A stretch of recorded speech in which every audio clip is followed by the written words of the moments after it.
Құрметті оқырмандар, лайк, комментарий жазып қолдап кетіңіздер, ал ендеше бастайын. Мен Айшамын, 29-дамын. 3 жыл бұрын тұрмысқа шықтым. Бастапқыда бәрі керемет еді, арман күніне гүл әкеліп, түнде құшақтап ұйықтайтын. Қазір ол таңертең ерте шығып кетеді, кешке шаршап келеді де, телефонға үңіліп жата береді. Сөйлессек те, жұмыс туралы ғана. Мен үйде жалғызбын. Кейде күніміздің қалай осылай суып кеткенін түсінбеймін. Кеше кір жуып, ауыр себетті көтергенде белім шойырылып қалды. Түнде ұйықтай алмадым, ауырсынуы қатты.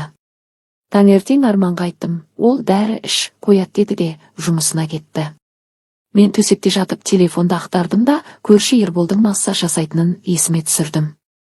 Ол үйінде шағын кабинет ашқан, кейде көршілер барады екен. Бұрын ешқашан бармаппын. Бірақ ауырсынуым шыдай алмайтын халге жетті. Кешке тұрдым да, жеңіл көйлек киіп, ішіме ештен кимей шықтым, үйде жалғыз едім ғой.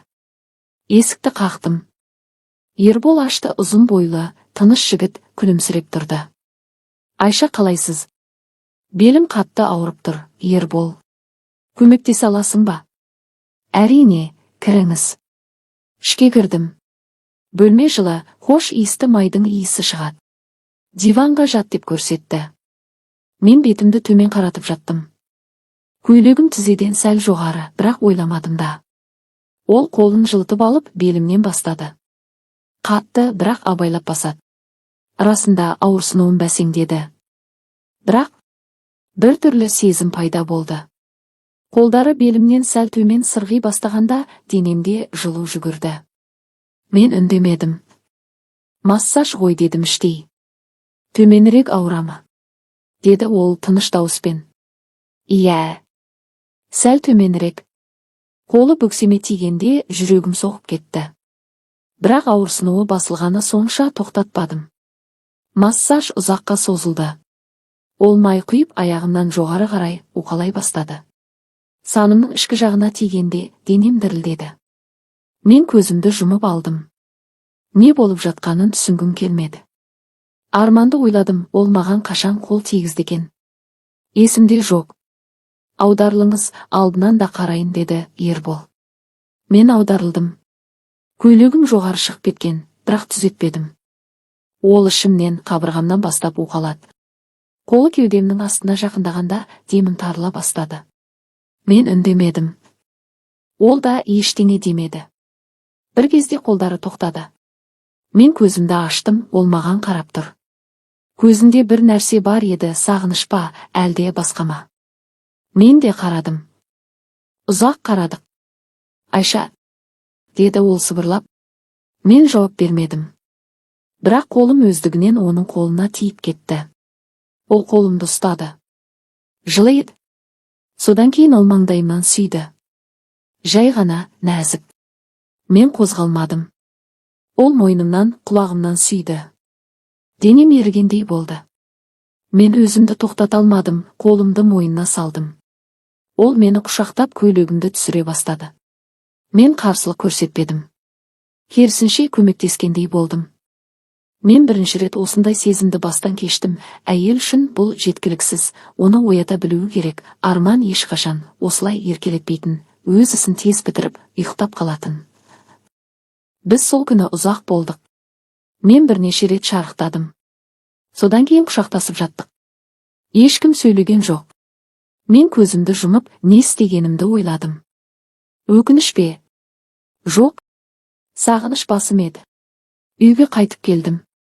Арман әлі ұйықтап жатыр екен. Мен душқа түстім, ұзақ тұрдым. Денемде Ерболдың иісі қалған сияқты. Түнде ұйықтай алмадым. Телефонға хабарлама жаздым да өшірдім. Жазалмадым. Ертеңіне Арман тағы ерте шығып кетті. Мен тағы белімнің ауырып тұрғанын сездім, бірақ бұл жолы ауырсыну басқа еді. Келесі күні кешке қарай белімнің ауырғаны қайта басталды, немесе мен өзімді солай сендірдім. Арман тағы да кеш болады деп хабарлама жазып, жұмыста қалып қойды. Мен үйде жалғыз отырып телефонды қолға алдым да Ерболға жаздым. Белім тағы мазамды алып тұр. Боссың ба? Жауап бірден келді. Күтемін. Мен душқа түстім, денемді мұқият жудым, хош иісті крем жақтым. Бұл жолы сылтау іздемедім, жүрегім соғып, аяғым дірілдеп бара жаттым.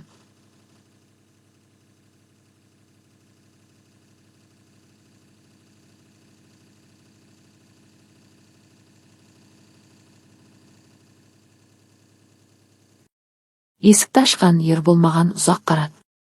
Сөзсіз құшағына алды да есікті жапты. Келесі күні кешке қарай белімнің ауырғаны қайта басталды, немесе мен өзімді солай сендірдім.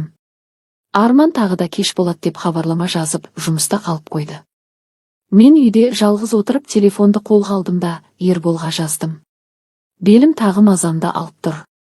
Боссың ба? Жыстық толқын денемді толтырды, сол күні тағы да.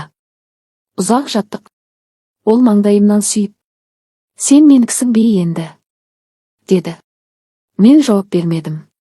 Іштей білдім, иә, бірақ арманды, өмірімді, бәрін ойладым. Бұл бақыт па, әлде күнә ме? Үйге қайтып келгенде түн ортасы еді. Душқа түстім, денемде оның иісі, ізі қалған. Төсекке жатып қолымды ішіме апардым, әлі ыстық, әлі толы. Ертең не болады білмеймін, бір сәттік әлсіздік жақсылық әкелмесі анық, бірақ мен соны біле тұра нәпсімнің жетегінде кетіп барамын.